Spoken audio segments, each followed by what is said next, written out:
É que eu não consigo, senão não te teria dito nada. Com certeza. Estou a gravar, não estou? Sim, agora sim. Obrigada. Disse coisas que não tinham interesse nenhum até agora. Portanto, vamos entrar. Perfeito. Bom, ao longo do texto são apresentadas tantas coisas. É um texto peculiar, é um texto fascinante, é um texto também bastante comprido, apesar de ser interrompido por fotografias. E é, de facto, pintada a realidade que vale, comunicando ao mundo que não é estritamente o da antropologia, e sim pode ser também o do público geral.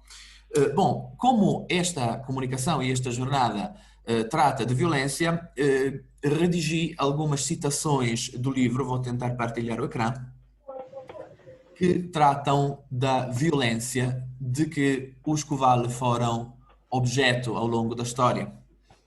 F5, estão a ver o ecrã? Sim, Sim, sim. obrigado. Pronto. Este livro e o exemplo da história do Escoval eu acho importante para o que quero fazer, que é pôr este texto em diálogo com alguma teoria, e nomeadamente alguma parte do discurso decolonial, e mais nomeadamente usei o livro do Walter Mignolo e Catherine Walsh, 2018, On the Coloniality, como marco de referência para o discurso decolonial, como também tentei pensar as coisas também em termos como enunciados por Boaventura de Sousa Santos e Paulo Menezes nas epistemologias do Sul, que devem ser conhecidas aos colegas presentes. Bom, não falta violência, claramente, na história do povo Covale.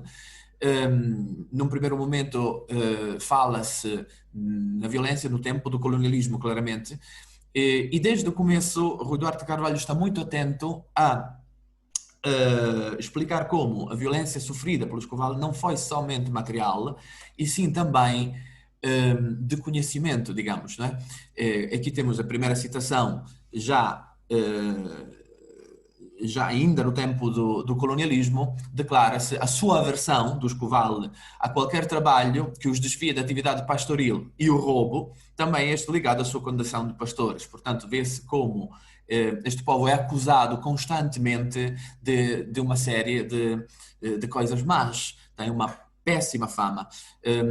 Mais abaixo, até o naturalista suíço, o acento faltava no original, no texto, de nome Lang, se revela pessimista perante a indolência das gentes daquelas terras, que se revelam mais indolentes do que outros povos negros de Angola.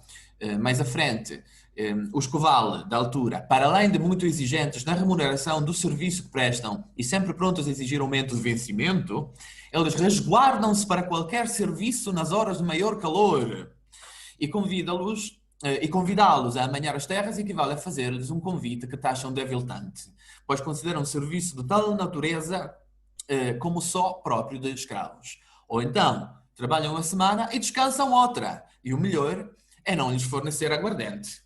Portanto, temos aqui um arsenal de acusações.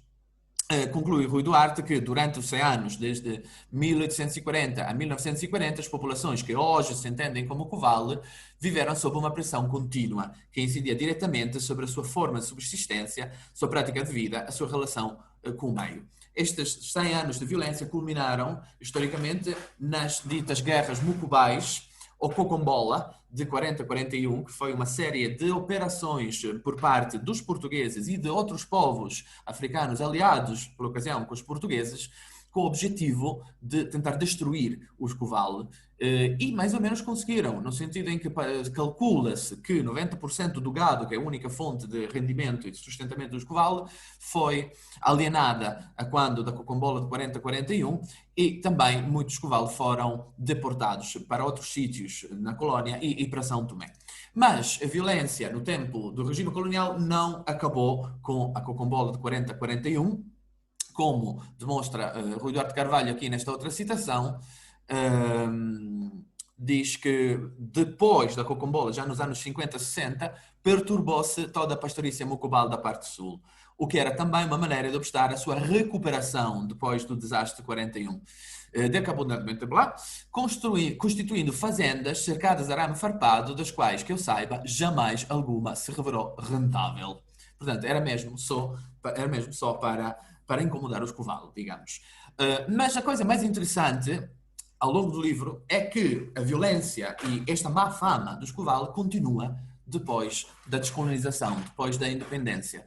E, portanto, temos uma série de citações ao longo do livro com as populações da Angola atual a acusar os covalos mais ou menos da mesma forma, das mesmas coisas que os colonos antes o acusavam. Portanto, agora já estamos aqui depois da independência, são outras populações angolanas que fazem isso, diz que os pastores são acusados de independentes, pouco controláveis, pouco dóceis, pouco respeitadores das autoridades, turbulentos, bandidos, preguiçosos, avessos tanto ao trabalho agrícola como ao trabalho assalariado e público, rebeldes à escolarização, vítimas de arcaísmo cultural, de estagnação e de imobilismo, e sobretudo estão sempre prontos a roubar gado, que são em boa parte as mesmas acusações dos colonos. Mas em baixo os mucubais são gatunos e tudo se passa dentro de parâmetros de distância, de abominação, do temor, do medo, da fascinação e do espanto, algo entre a estigmatização, o desprezo e o fascínio do exótico. Não será difícil para os colegas reconduzir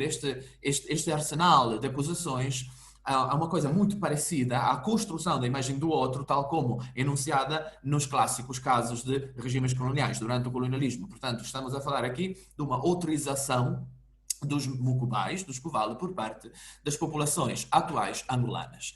Mas o Rui Duarte Carvalho é muito hábil, porque não só nos denuncia estas violências e a resistência deste povo que conseguiu reconstituir-se depois do drama de 40-41 e conseguiu até agora manter-se independente, ativo e relativamente próspero, como ele diz. Mas também vai incidir este texto sobre as razões, o que é que está por trás desta visão dos covalos. E é aqui que há pontos de contacto muito profundos com o discurso decolonial, especialmente pelo que diz respeito, lá está, à raiz epistémica desta violência toda.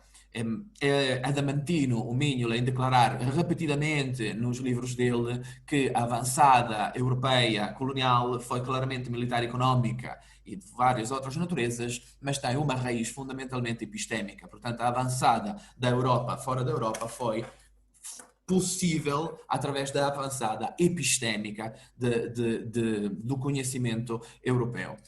E, portanto, Rui Duarte Carvalho dá conta de uma luta em curso, de uma guerra em curso atualmente, que já não é entre o colonizado e o colonizador, e sim é entre os progressistas, desenvolvimentistas, adeptos do crescimento e as populações, como os Coval, tradicionais, digamos.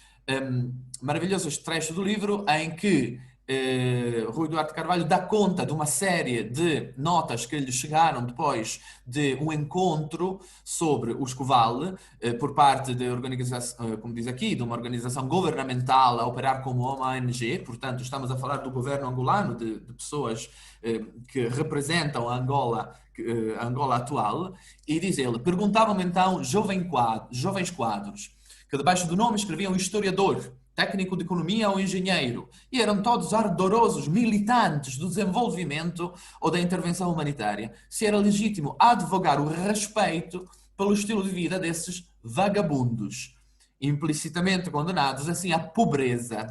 E como não investir antes, decidida, social e humanitariamente, no sentido de os libertar deste vício da errância?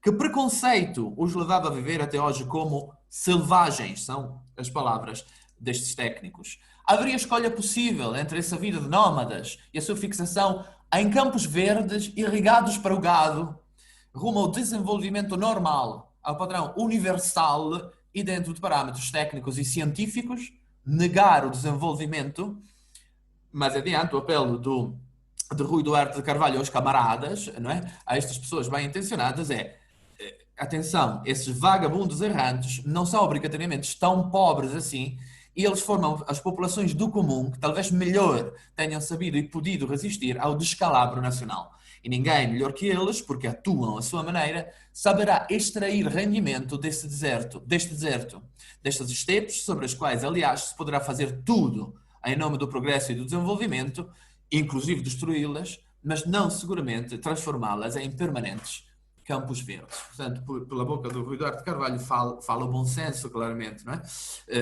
Fala o bom senso de quem diz e de quem consegue demonstrar ao longo do livro que o equilíbrio e o sistema de exploração do território do Escovale é perfeitamente adaptado ao meio e até hoje, pelo menos, é e foi o melhor que já alguma vez alguém conseguiu para retirar alguma prosperidade daquele meio. Bom, a luta, porém, é desigual. Por um lado, temos o Escovale, por outro lado, temos as populações envolventes, como diz ele, que estão convencidas e continuam a acusar o Escovale de serem irracionais, de serem primitivos. As metáforas são em volta do racionalismo, da racionalidade, portanto, da cientificidade moderna e do tempo. Os Escovale são vistos como resquícios de um tempo ido, são acusados de ancestralidade, de primitividade. Bom, eu acho que, sem alastrar mais, este é o quadro que, muito resumidamente, o Rui Duarte Carvalho faz do povo Covalde e desta luta que está a acontecer. Isto coloca-se em pleno dentro do discurso decolonial, claramente, não é uma grande descoberta, mas é incrível como o Rui Duarte Carvalho, não usando a terminologia do discurso colonial, também porque escreve o texto no fim dos anos 90, em que ainda não tinham sido publicados, em boa parte ainda não eram conhecidas as obras de Walter Mignolo e de Boaventura de Sousa Santos sobre a proposta das epistemologias do Sul, coincide plenamente com eles, pelo que diz respeito à centralidade do conhecimento, portanto, a centralidade da questão epistémica em questões de colonialidade, modernidade atual, depois do fim do colonialismo de forma explícita, do colonialismo politicamente sancionado. O exemplo é precioso. Também gostaria de enveredar, mas suponho que não tenho tempo, portanto vou deixar isto para uma investigação sucessiva, na temática da forma e do estilo deste livro, porque eu tenho a convicção que o dispositivo narrativo usado ao começo para criar a forma do livro, mas também certos dispositivos de estilo na construção do discurso e na construção da prosa do livro são também, querem ser uma forma de apropriação e de contaminação de linguagem, de forma a dar uma forma de colonial a um conteúdo de colonial, digamos. Mas aqui não tenho exemplos e vou limitar-me a isto por questões de tempo. Obrigado. Quero agradecer esta oportunidade de um encontro que, apesar de virtual, e portanto não é de todo ideal, mas apesar de tudo nos permite ouvirmos uns aos outros e isso acaba por ser o mais importante. Eu vou pedir para compartilhar a tela, não sei se tenho permissão para isso. Eu já lhe dei, sim. Ana Margarida, sim? Ok. Bem? Ok. E... Só ver se... Ok, só não consigo pôr em... Não há problema. Na verdade, o resumo é um pouco mais ambicioso do que aquilo que eu vou aqui apresentar. Portanto, fica excluído o Miyakoto neste momento, que seria praticamente impossível, e mesmo assim espero não passar o tempo, mas se as coisas... vou estar atenta ao meu limite. E, portanto, o objetivo, de facto, desta comunicação é pensar um bocadinho a questão da identidade, da violência e das suas formas de representação, neste caso limitando a duas obras do Agualuz e do Borges Coelho que enunciarei já de seguida. E começo precisamente então com uma reflexão a partir do ensaio de 2006 da Amartya Sen, do economista de origem indiana Amartya Sen, e do livro Identity and Violence: The Illusion of Destiny, e no qual o este economista, partindo da observação das atrocidades e eventos violentos das últimas décadas, apresenta a ideia de que o conflito e a violência assentam na ilusão de que os seres humanos se definem exclusivamente ou, sobretudo, a partir de uma única identidade. No centro da argumentação de Sen encontra-se a relação entre as várias formas de essencialização da identidade e a violência, apontando para os nacionalismos étnicos e religiosos, assim como para o facto de que o conflito, com frequência, nasce precisamente da afirmação de identidades únicas, muitas vezes sedimentadas ao longo dos séculos. Esta visão solitarista, numa tradução muito livre, contraria o facto de que todos pertencemos a vários grupos ao longo da nossa vida, ou seja, temos múltiplas identificações, precisamente porque a identidade não é uma essência, mas um processo. E esta questão de discutir se a identidade deve ser entendida como algo de essencial ou, pelo contrário, é socialmente construída, tem uma longa tradição filosófica e tem sido revisitada por múltiplas tendências de pensamento, incluindo naturalmente o campo dos estudos pós-coloniais. Não é uma discussão na qual vamos entrar neste momento, mas de qualquer forma quero deixar a nota de que subscrevemos a posição, a perspectiva de Etienne Balibar ao defender que a identidade é sempre construída, é sempre elaborada em função do outro, como resposta ao seu desejo, ao seu poder e ao seu discurso. In reality, there are no identities, only identifications, either with the institution itself or with other subjects by the intermediary of the institution. Portanto, realçando aqui nesta citação, identities are the only ideal of processes of identification. Portanto, a identificação é um processo, não há uma identidade única e o caminho, a imposição de uma identidade única é realmente um caminho aberto para a violência étnica, religiosa, social, de vários tipos.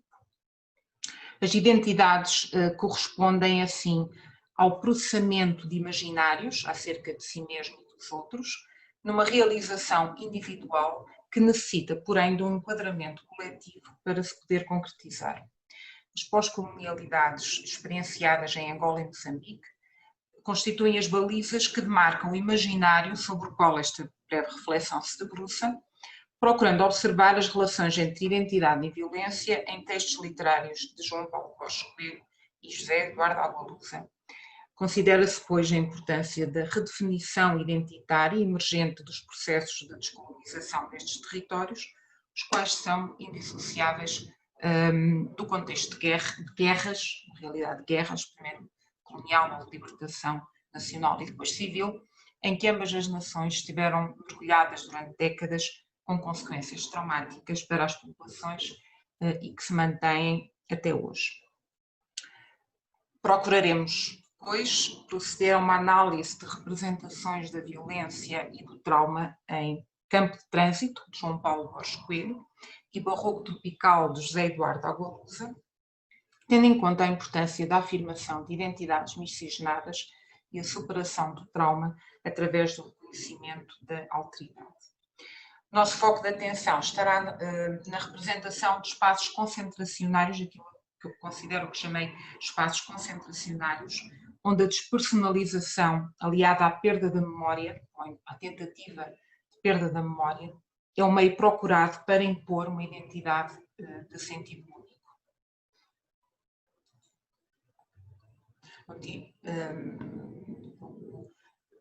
No fundo, há dois tópicos, digamos assim, de reflexão nos quais eu gostava de desenvolver de alguma forma. E o primeiro tópico será este, então, de espaços concentracionários anular a identidade. A representação da violência experienciada pelos moçambicanos assume uma importância fundamental na obra literária de João Paulo Borges Coelho, associada a uma reflexão acerca das identidades e da memória. Para o escritor, interessa pensar as identidades numa perspectiva plural, não dicotómica, englobando os distintos tempos históricos de que são feitos sujeitos e comunidades. E para isso, considera ele, não se pode excluir a profunda marca dos conflitos que afetaram o povo moçambicano como não se pode ignorar o contínuo histórico, começando no período colonial e passando pelos processos de afirmação da independência conduzidos em Moçambique até à contemporaneidade. Afirma Borges Coelho que não acredita em unicidades identitárias, uma vez que a identidade é um processo aberto. A noção de identidade como um todo fechado, monopolar ou bipolar, qualquer que ele seja, é pré-moderna, transforma-nos em vítimas de um destino, retira-nos a condição de agentes. Esta afirmação reveste-se de particular importância neste contexto pós-colonial em que inserimos a presente reflexão, tendo em conta a tentação essencialista a que os processos nacionalistas primeiro e neoliberais mais recentemente dão corpo. Assim, o escritor moçambicano, e com ele o historiador, que também tem manifestado por diversas vezes a importância de readquirir um sentido de destino novo, estou a citar, mas que seja consensual e não resulte da imposição de uma visão monolítica, uma vez que é essencial criar espaços de visão crítica alternativa que instalem equilíbrios e contrariem um certo deserto que as visões únicas normalmente criam.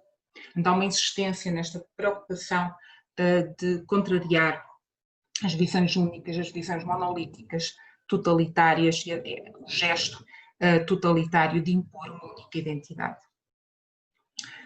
Em Campo de Trânsito, publicado em 2007, o autor debruça sobre os tempos posteriores à independência, problematizando as condições de construção da nação moçambicana e as implicações identitárias emergentes de uma condição pós-colonial de complexos contornos. O espaço rural de Moçambique remoto, desviado dos centros de poder político e social, constitui o enquadramento para a apresentação de factos e personagens que combinam a factualidade histórica com a leitura alegorizante do real. A ação desenvolve-se, como o título sugere, em torno das vivências do protagonista, J. Mungal, num campo de trânsito para onde é levado à meia da noite sem que nunca venha a conhecer as razões da detenção. A associação aos campos de detenção, de reeducação, criados no Moçambique pós-independência é imediata por parte do leitor, ainda que o autor previna quanto à necessidade de evitar uma leitura linear. O campo de trânsito, peço desculpa que ainda estava no anterior, o campo de trânsito flerta com a realidade dos campos de reeducação do nosso passado socialista, mas desde o princípio que visava algo mais geral. Num certo sentido, é mais abstrato que os livros anteriores e procura colocar algumas questões relativas ao absurdo da nossa civilização global. A procura de registros neutros em termos da referencialidade, por exemplo, horta, a utilização do vocábulo horta em vez de machanga, colocaria uma realidade moçambicana, um vocabulário moçambicano, ou frigorífico em vez de geladeira, ou o facto da mulher do professor plantar couves e espargos em vez de assim como a ausência de referências toponímicas que pudessem remeter para uma geografia identificável, solidificam esta intenção de perseguir um contexto mais geral, permitindo a instauração de analogias com diferentes situações totalitárias, como sublinha Fátima Mendonça. Com fragmentos da história, reinstitui um cenário ficcionado onde cabem todas as situações possíveis de confronto e aliança entre os aparelhos de um Estado totalitário e os resíduos da organização social que o precedeu. Estado totalitário em que a massificação reduz os indivíduos a um coletivo de onde se vai ausentando a marca do humano. Reforçando o efeito da despersonalização, nenhuma personagem possui nome próprio, à exceção do protagonista, ou são meramente prisioneiros, identificados por números, ou são nomeados pelas funções que ocupam. Chefe da aldeia, professor, diretor, ou por uma característica que os distingue, mulher do professor, garça, bexigoso. A possibilidade da afirmação individual, ideia central em campo de trânsito, fica assim ainda mais ameaçada, pois nos espaços representados apenas há lugar para o coletivo uma só voz e uma só cor, com um só sentido. Impor uma identidade única é, pois, a forma de aniquilar as identidades plurais de cada sujeito, pela tentativa de apagamento da memória e recusa da individualidade. O espaço concentracionário do campo de reeducação surge assim como o produto de um estado de violência, mas também como a fonte da própria violência, quer no plano individual, da coerção física e psicológica exercida sobre cada um dos prisioneiros, quer no plano coletivo de uma nação submetida à tentativa de apagamento da sua própria história. E é esta deixa, digamos assim, a tentativa de apagamento da sua própria história, a ameaça às identidades plurais que nos remete que nos leva para a próxima obra de José Eduardo Agualusa. Reencontramos esta preocupação com a ameaça à identidade provocada pela perda da memória, precisamente, em numerosos romances de José Eduardo Agualusa. E dentre os vários de que poderia falar, escolhemos Barroco Tropical. Neste romance de 2009 identificamos também espaços concentracionários, embora de forma muito distinta da de Borges Coelho. Trata-se agora de um espaço urbano, da cidade de Luanda, da capital, onde se concentram pessoas de distintas origens e classes num ambiente de desordem e desumanidade. A violência está presente por todo o lado, nas relações interpessoais, na hierarquização das classes sociais, na subhumanidade das condições de vida dos mais vulneráveis. Neste romance, como é sabido, a ação situa-se em Luanda, no ano 2020. É muito curioso que o ano 2020 realmente não está a ser um ano brilhante, e a Agualusa situa a ação no futuro relativamente ao tempo da narrativa, e que para nós será presente, representando-se então um futuro inquietante, onde domina a lei do mais forte e onde se parecem ter apagado todos os ideais de justiça social e democracia. O estado de caos em que a capital angolana está mergulhada configura uma distopia, localizada naquilo que é o futuro relativamente ao presente do autor e dos leitores da época, mas cujos sinais não deixam de ser reconhecidos no presente da escrita. Assim, a termiteira, microcosmos da nação angolana, representa de forma exemplar o cruzamento de dinâmicas entre passado, presente e futuro. Mais do que um edifício, o maior arranha-céus de África, constitui uma miniatura da sociedade, não só a futura, a do tempo da história, mas também a presente. Hoje, ricos e pobres partilham o mesmo espaço, como acontece lá fora, nas ruas da cidade, com a diferença de que aqui vivemos literalmente uns por cima dos outros. Quanto mais ricos, mais acima. As galerias subterrâneas, onde deveriam ser instaladas garagens e oficinas, ginásios e supermercados, foram ocupadas por toda a sorte de marginais e deserdados, junkies, catorzinhas, pequenos ladrões sem futuro, mutilados de guerra, meninos feiticeiros. Vivem ali como ratazanas, na escuridão.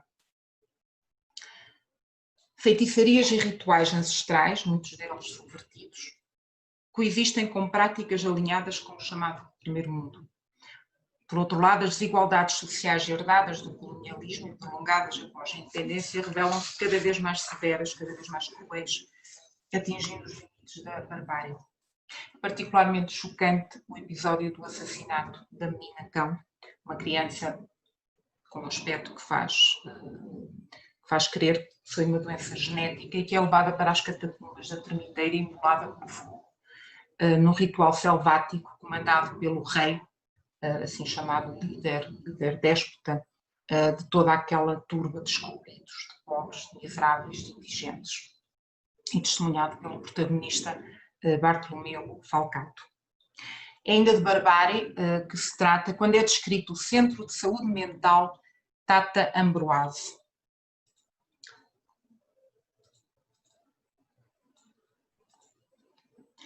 Este espaço concentracionário tem algumas semelhanças com o campo de reeducação descrito em Campo de Trânsito, pois também para aqui são enviados, entre outros, os dissidentes do regime.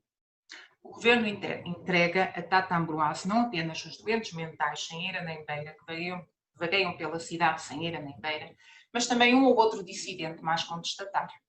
O facto de alguém denunciar com excessiva veemência as políticas governamentais ou a inexistência de políticas governamentais de uma verdadeira democracia, seja lá o que isso for, já indica, peço desculpa que eu tinha corrigido isto e não ficou, aqui é uma vírgula, portanto, o facto de alguém denunciar as políticas ou a inexistência de políticas, seja lá o que isso for, já indicia, na opinião dos nossos dirigentes, uma certa instabilidade mental. as condições indignas a que são sujeitos os, entre aspas, pacientes, entre aspas, outros sem aspas, nus, a cabeça rapada, presos pelos tornozelos a velhas máquinas, implicam uma despersonalização radical dos sujeitos, que supostamente seriam tratados com recurso a mesinhas tradicionais, mas na realidade são apenas abandonados num labirinto sem paredes nem teto, num labirinto de paredes sem teto, que se converte na metáfora de uma perda de si mesmos. Na verdade, o que ocorre é o roubo da identidade de todos estes infelizes, em nome de interesses obscuros, escudados pelo embuste da cultura tradicional. E, obviamente, pela instrumentalização do que seria essa cultura tradicional. E aqui, apenas como uma parte, como uma curiosidade, na realidade existia e continua a existir, mas existia na altura da escrita do romance um centro de medicina tradicional chamado Centro de Medicina Tradicional do Boquitoco, onde efetivamente os doentes mentais, mas não só os doentes mentais, eram amarrados a máquinas. Aliás, na nota final do romance explica que este centro Tata Ambroise é uma criação ficcional e que as semelhanças que há com este centro de medicina tradicional se limitam, com a ironia que se pode ler nestas palavras, é que também neste centro se considera aceitável prender pessoas a máquinas ferrugentas. E eu encontrei, mesmo por uma curiosidade, notícias da altura, um pouco antes e um pouco depois, que testemunham de facto as práticas neste dito centro, que era e continua a ser calcionado, ou pelo menos era até há muito pouco tempo, não posso garantir que eu seja neste momento calcionado pelo governo, apoiado pelo governo. Este avô Kitoko foi nomeado chefe de uma comissão de medicina tradicional, qualquer coisa do género, e onde se tratava, e realmente não consigo resistir a citar que além de doentes mentais, também a esterilidade masculina e feminina, epilepsias, hemorroidas estavam englobadas na lista de patologias passíveis de internamento neste centro. Fim do à parte. Passamos então para o segundo tópico, e estou a aproximar do fim do meu tempo, portanto, sem mais demora. Espaços concentracionários, a possibilidade da resistência. Apesar das ameaças à identidade, é possível resistir, e quer na obra de João Paulo Borges Coelho, quer de José Eduardo Aguaruz, existe esse capital de esperança, assente na proposta de uma identidade mesclada, aberta ao outro e à diferença. Em campo de trânsito, nosso entendimento é no rio e nas suas margens que se configura uma fronteira onde se permite esboçar a individualidade, ou pelo menos uma possibilidade de resistência à despersonalização. O tempo passado junto ao rio permite um intervalo de tempo, um intervalo no ambiente concentracionário do campo, uma margem para a autodeterminação dos indivíduos. É para lá que Mungal se dirige quando não tem mais para onde ir. É o rio que lhe transmite alguma calma na insanidade do campo e das suas lógicas. Poucos dias depois da chegada de Mungal ao campo de trânsito, este decide seguir alguns prisioneiros e descobre que, junto ao rio, dois grupos, os menos miseráveis e indolentes, cultivavam cada um a sua horta com os escassos recursos de que dispunham. E havia ainda uma outra horta, mais pequena e distante, trabalhada de forma solitária pela mulher do professor.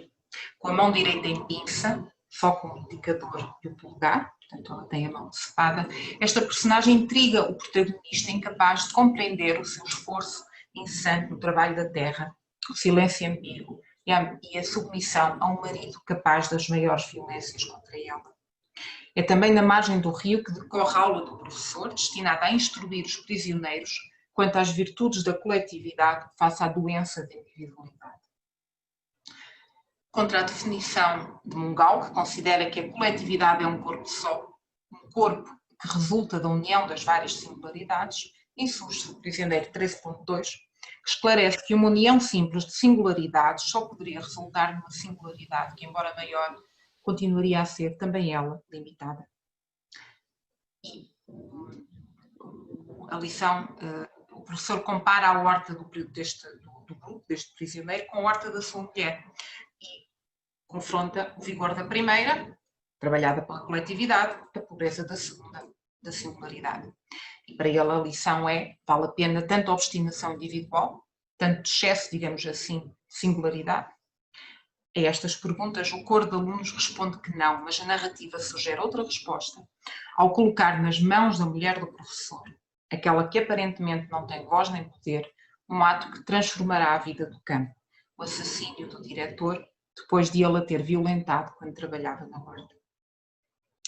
A mulher do professor representa então um potencial de resistência que ainda é possível conservar apesar de toda a violência física e psicológica que é exercida sobre ela e por extensão metonímica sobre o povo moçambicano.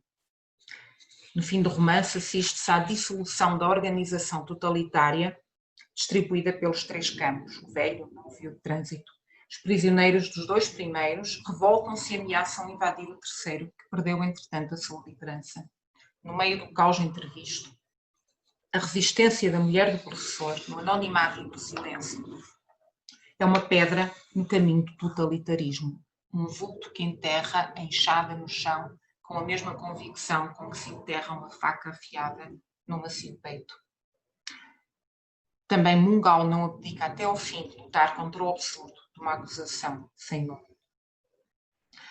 Por sua vez, Agualusa confere a Bartolomeu Falcato o poder de denunciar a corrupção e a insanidade dos poderes instituídos, deixando suficientes pistas e referências para que o leitor estabeleça uma relação entre o mundo ficcional e a realidade empírica vivida em Angola. A podridão do regime é exposta de forma recorrente, através do desfile de uma extensa galeria de personagens que ora está do lado dos agressores, ora das vítimas, quando não dos dois. E assim, quer a Termiteira, quer o Centro de Saúde Mental Tata Amboise são espaços onde se faz mais presente a violência do regime, mas no fundo toda a cidade expõe as contradições de uma sociedade sem memória pode ser salvífica. O futuro só vale a pena se tiver passado. Este que os nossos dirigentes querem construir não tem, é um futuro sem memória. Então, mesmo para concluir, José Eduardo Agualusa, na entrega do Prémio Internacional Dublin, que venceu em 2017 com Teoria Geral do Esquecimento, disse que, o que está aqui, e vou apenas resumir, que vinha de um país que sofreu uma longa e cruel guerra civil, acompanhou essa guerra, aprendeu sobre guerras e, saliento só esta parte, aprendi que para criar uma histeria propícia, os fabricantes de guerras civis começam por desnacionalizar o indivíduo. A seguir passam a questionar a sua humanidade. Primeiro o inimigo é um estrangeiro, depois um monstro. Um monstro, ainda para mais estrangeiro, pode ser morto, deve ser morto. Já a grande literatura trabalha quase sempre em sentido inverso. Dá-nos a ver a humanidade dos outros, inclusive é dos que são estrangeiros, inclusive é daqueles que nos parecem monstros. O caminho da literatura é o devolverem a dignidade e a humanidade, recuperar a memória, trazer o outro para perto de quem o teme por ser diferente.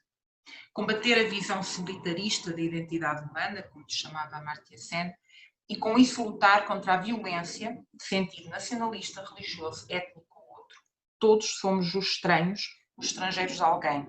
E está bem assim, se reconhecermos em cada um de nós os muitos de que somos feitos.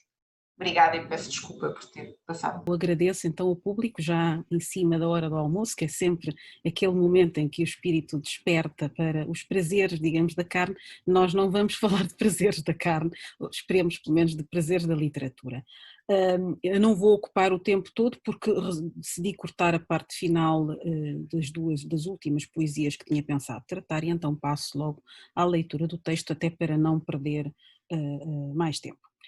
O título que eu escolhi, que é A Violência da Poesia, não é? Uma análise de Cela 1 de José Craveirinha, para este texto, penso que se presta deliberadamente a uma dupla leitura. A preposição contraída do de, que pretende indicar não só uma relação de instrumento, a saber, uma violência que se serve da poesia, como uma relação de procedência, ou seja, uma violência que vem da poesia. Na realidade, o que se quer dizer é que não só da violência se pode obter poesia, mas também a própria poesia pode engendrar violência, isto é, a escrita poética pode ser um modo de, entre aspas, violentar um corpo social revestido de palavras politicamente corretas, como por exemplo as palavras assimilação ou assimilado, que foram aplicadas pelo Estado Novo para atuar um sistema político assente na discriminação social e cultural, que não poucas consequências teve na mundividência identitária dos povos africanos. Ainda assim, quando à violência se junta o encarceramento físico, a palavra poética ganha um novo significado, desempenha um papel subversivo e a poesia reconhece a sua função declarativa, enunciativa e denotativa da situação em que se encontra. Curiosamente, esta qualificação com que se rotulou este tipo de poesia, ou seja, subversiva, nomeadamente em âmbito africano, diz-nos que o termo era utilizado de forma ambivalente.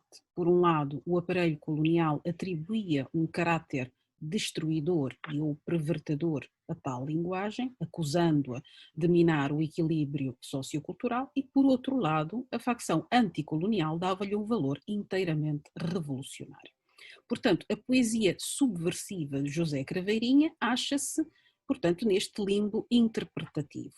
E o mesmo se passa, claramente, com a produção literária de muitos dos seus companheiros de pena, moçambicanos e não moçambicanos também, que se bateram pela autodeterminação das nações africanas sob o jugo do domínio colonial. Ora, a vida literária de José Craveirinha foi descrita de maneira bastante meticulosa por Ana Mafalda Leite, num estudo fundamental intitulado precisamente A Poética de José Craveirinha. E nele a estudiosa aborda o fazer poético de Craveirinha, dedicando uma análise mais delongada aos dois primeiros livros de poesia do escritor moçambicano, que são Xigubo e Caringana wa Caringana, não deixando, porém, de mencionar outras obras igualmente importantes do poeta. A estudiosa defende que, e cito, a sua poética assimilará e retransformará exemplarmente o conhecimento da literatura e da cultura europeias, caldeando nas suas raízes tradicionais moçambicanas. Querendo com isto dizer que a poesia de Craveirinha é uma escrita deliberadamente subversiva, isto é, que pretende alterar a ordem estabelecida, começando, sobretudo, pela linguagem utilizada, que devasta e extravasa os limites impostos pelo cânon da literatura aculturada, através do que se poderia chamar um processo de recombinação linguística e cujo objetivo é reinventar a língua do colonizador, elevando-a como forma de resistência cultural e em seguida política. De maneira que a violência da poesia, de uma poesia que é subversiva e de denúncia, passa primeiro pelo domínio da palavra e esta, por sua vez, passa pela violência do governo que a usa. José Craveirinha tem plena consciência de que é pela palavra, digamos, acertada, que se forjam as armas de combate ao colonialismo e de afirmação da identidade nacional. Trata-se de uma palavra violenta que, de certa forma, acusa também o drama da nascença mestiça do poeta, num contexto em que os oprimidos, quer colonizadores, quer colonizados, se confrontam com a necessidade de unir forças para combater por um ideal comum, situado num futuro vindouro que terá o nome e a carne da nação chamada Moçambique. Esse horizonte de igualdade almejada, que prescinde da régua, do tom de pele e do esquadro do lugar de nascimento, pode ser visto num poema intitulado Na Morte do Meu Tio António, segundo elegia meu pai. Nele, o poeta subverte, por assim dizer, o conceito de assimilação, indicando com a morte do tio, mas recordando também a morte do pai, a existência de um modus vivendi centrado na miséria que une e assimila, isto é, assemelha, colonos e colonizados em Moçambique. E cito, e o tio António contigo, meu pai, gozando a fortuna colonial de rosas nas mãos de Maria, minha mulher, ambos sem terreno nem dinheiro depositado, mas ficando mais ricos e enriquecendo as terras a render juros do próprio sangue algarvio rio-africano. O vocábulo mais chamativo desta parte final, a última estrofe desta elegia, é efetivamente aquele que a encerra, ou seja, re-africano. O prefixo re ao indicar o reforço de um termo ou ação, fixa o olhar na afirmação de uma africanidade à qual não se pode fugir, e não pode fugir-lhe sequer o sangue algarvio de quem sonhava fazer fortuna colonial.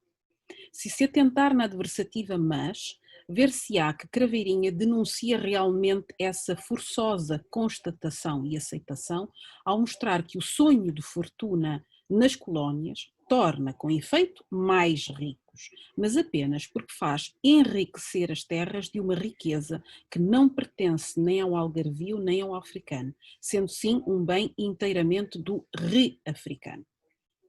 O modo de enriquecer as terras não é feito pela sua posse, diz ele, sem terreno, nem pelo capital investido ou obtido, dinheiro depositado. É pelo sangue a render juros que o ser africano se reforça, que se reafricaniza. No prefácio ao estudo de Ana Mafalda Leite supracitado, Salvato Trigo parece apontar para essa direção ao imputar-lhe um mulatismo cultural e espiritual que muito calca as origens do poeta, filho de pai algarvio e de mãe ronga. Isso não quer dizer que toda a obra de Craveirinha deve ser lida unicamente sobre o prisma das origens do poeta. Contudo, é certo que estas se revelam fortemente no seu fazer poético e nas várias opções estéticas postas em ato, a começar, como se disse, pela linguagem. Desse ponto de vista, parece-nos que as palavras sempre de Ana Mafalda Leite focalizam um dos objetivos principais da escrita de Craveirinha, quando ela afirma que, e cito, enunciar literariamente a língua dominada num contexto colonial é um ato de legitimação simbólico-cultural de grande coragem e intervenção. Deste modo, o poeta revitaliza a sua língua-mãe ao conferir-lhe por transporte para o campo literário um sentido nacionalista. Ora, é nesse transporte que, a nosso ver, reside o peso da violência da palavra poética de Craveirinha. Se quisesse mencionar e examinar todos os livros que foram escritos na prisão ou que são fruto de experiências prisionais, seriam necessários vários volumes, pois a relação entre prisão e literatura não é de certo nova. Os exemplos de autores que usaram o seu tempo no cárcere para dar voz aos próprios pensamentos são muitíssimos e remontam ao início da nossa cultura dita ocidental, sem todavia, por exemplo, esquecer as 1001 Noites, que apesar de não se desenrolarem na prisão, são uma narração concatenada de contos cujo objetivo primário e primeiro é a salvação da própria vida. Se Sherazade inventa e conta cada noite uma história que mantenha vivo o interesse do rei da Pérsia e ao mesmo tempo a mantenha em vida, Craveirinha, neste caso, opta por um estilo poético que mistura o relato com o aforismo, a asserção, com a reivindicação, a revelação, com o testemunho, só para citar alguns dos temas. Na obra poética Cela 1, encontramos exemplos paradigmáticos dessa técnica, portanto, esse meio de sobrevivência e de defesa. Embora contenha poemas escritos sucessivamente à sua prisão pela PIDE-DGS, que durou de 1965 a 1969, Cela 1 constitui, na verdade, um conjunto de escritos em aparência desuniformes, onde se acham poesias datadas de antes de 1965, algumas de anos que correspondem ao período de encarceramento, umas poucas de anos posteriores a 1969 e muitos poemas sem data. A distribuição é feita da seguinte maneira: temos 6 poesias pré-1965, 15 poesias do período prisional, 4 poesias pós-1969 e 38 poesias sem data, por um total de 63 poemas. Em se tratando de uma obra supervisionada pelo autor, a resolução de incluir no volume uma quantidade tão dispar de poemas que não possuem data, mais do que o dobro das escritas na prisão e das datadas, pode ser interpretada segundo motivações que pensamos não contrariarem o pensamento do autor. Por razões que se prestam à economia deste texto, não será tomada em análise a obra póstuma Poemas da Prisão, não é? Que reúne uma série de poemas também escritos quando Craveirinha se encontrava preso. O motivo de tal opção repousa precisamente no facto de terem sido coligidos e assimilados já depois da morte do autor, em 2003. Pelo contrário, Cela 1, que foi publicada em 1980, revela o desejo do poeta de querer cingir dentro dos confins da poesia uma violência da escrita que não está única e impreterivelmente confinada ao momento existencial referido à sua detenção. Por outras palavras, com a decisão de inserir um número mais elevado de poemas não datados, Craveirinha parece veicular a ideia de que, e cito nas palavras de Marcelo Cândido, numa nação em devir, uma das formas de resistir é fazendo percurso pelos escombros deixados pela violência linguística, pela violência da memória, pela violência do corpo, do trabalho, enfim, pelos meios de desumanização que contam com a continuidade progressiva e tomar esses fragmentos com a dignidade de perceber neles um todo, uma profundidade que lhes foi negada. Um número tão consistente e significativo de poemas sem data que podem perfeitamente ter sido escritos durante a prisão, permite-nos pensar que para o poeta narrar a violência individual pessoal só tem valor de denúncia, de combate, seja do que for, se a individualidade for redirecionada para a totalidade social, com vista ao bem da comunidade. Ou seja, como ato de elevação da pessoa que se sacrifica por uma causa que ultrapassa a condição do indivíduo, ou seja, em prol da nação. Por esse motivo, os primeiros poemas de Craveirinha, por exemplo, pertencentes a Xigubo, são poemas que, embora escritos com a tónica assertiva do eu, que é a palavra de identidade, refletem a pluralidade do nós. Porém, tal tónica não se cinge só a poemas da primeira produção do autor, como Xigubo e Carangana ou Acaringana, pois mesmo em Cela 1 se podem encontrar vestígios de uma mistura de pluralidades e alteridades que concorrem para uma unidade total e superior que assume os nomes de moçambicano e Moçambique. A via percorrida por Craveirinha é a que passa pelo trilho da poesia, que é o meio e ao mesmo tempo o fim para a construção da nação. Atente-se, por exemplo, em Cela 1, no poema Uma Cantiga em Três Tempos, onde o poeta afirma, e cito, o poeta, apesar de preso, nunca tem o problema de sentir-se completamente só, porque a poesia não lhe permite estar detido e ficar sozinho. Trata-se de uma poesia de 1960 e nela é visível um termo, poderíamos dizer até quase profético, isto é, detido. Em companhia da poesia, o poeta nunca está nem nunca estará só, por ser através dela que o poeta pode trabalhar para a criação de uma consciência nacional. Craveirinha sabe que é um trabalho que não se conclui num tempo preciso, é feito por uma só pessoa. E o exemplo do poema Calabouço pode ser utilizado. Diz o poema, eu até poderia fazer uma partilha de ecrã para o verem. Aqui está. Que assim se calhar é mais fácil seguir. Aqui, onde nem um PID nos ouve a gritar no dialeto nacional dos oprimidos, os mais fantásticos sonhos construímos com o invisível material da esperança, a realidade universal dentro do povo lá fora. Li muito mal, desculpem. Pátria, por causa de nós os dois, o único alguém a cheirar o cheiro do seu próprio medo é o carcereiro. Pátria, o nosso próprio receio leva-nos ao cúmulo da fúria, mas ao carcereiro o próprio medo fabrica para toda a polícia o auge do desespero. Desculpem, gostaria de... Então, cá está. Escrito em 1966, a um ano de detenção, nele Craveirinha reforça mais uma vez a ideia daquilo que Fátima Mendonça apelidou uma afirmação nacionalista de comunidade de território, ou seja, a reafirmação de um projeto de nação que supera desejos e planos individuais. Dividido em dois segmentos, Calabouço estabelece uma ligação poderosa entre os princípios que levaram o autor ao encarceramento. Partidário dos ideais de igualdade e fraternidade com vista a uma nação de pares e iguais, o poeta acusa a imperatividade de uma voz comum que denuncie em uníssono, a gritar, os abusos de poder. Tal voz é fruto de uma equação que chama a atenção para a desigualdade social existente.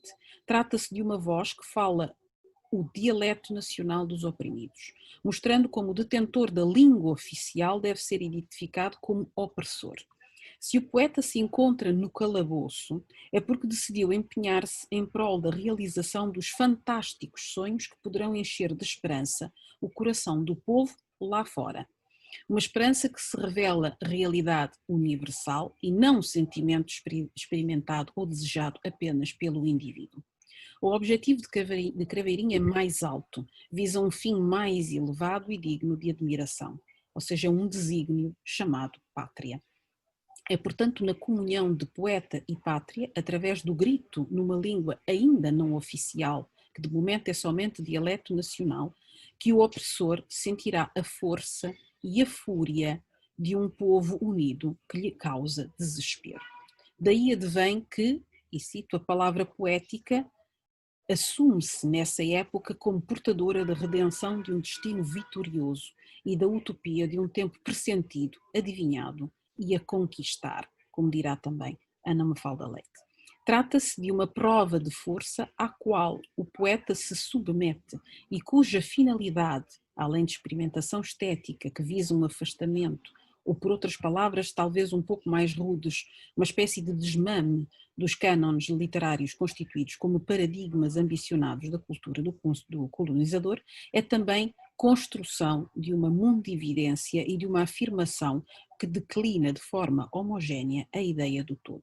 Eu teria outros dois poemas para analisar, mas prefiro ficar-me por aqui, assim não supero o tempo. Muito obrigada.